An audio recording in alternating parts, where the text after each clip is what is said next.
আসসালামু আলাইকুম এভরিওয়ান। আজকে আপনাদেরকে দেখাবো শপবিজ বিডি থেকে কিভাবে আপনারা নতুন প্রোডাক্ট খুঁজে পাবেন। তো সর্বপ্রথম শপবিজ বিডি অ্যাপসের মধ্যে চলে আসবেন। আসার পরে এখানে দেখুন, এখানে নতুন প্রোডাক্ট নামে যে একটা অপশন আছে, এই যে নতুন প্রোডাক্ট, আপনারা এখানে ক্লিক করবেন।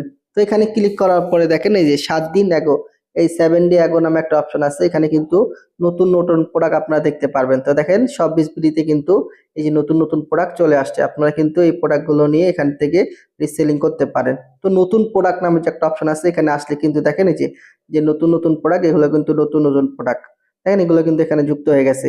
দেখেন এগুলো কিন্তু নতুন প্রোডাক্ট এখানে এখানে যুক্ত হয়ে গেছে। তো আপনারা নতুন প্রোডাক্টের মধ্যে আসলে কিন্তু দেখতে পারবেন কোন প্রোডাক্টগুলো নতুন নতুন প্রোডাক্ট এখানে যুক্ত হয়েছে। আপনারা কিন্তু এখান থেকে চাইলেই দেখতে পারবেন। তো এইভাবে কিন্তু আপনারা নতুন প্রোডাক্টগুলো খুঁজতে পারেন এবং নতুন প্রোডাক্টগুলো নিয়ে আপনারা শপবিজ রিসেলার পেজ থেকে রিসেলিং করতে পারেন। ধন্যবাদ সবাইকে। ভিডিওটি ভালো লাগলে অবশ্যই লাইক দিয়ে দিবেন। আসসালামু আলাইকুম।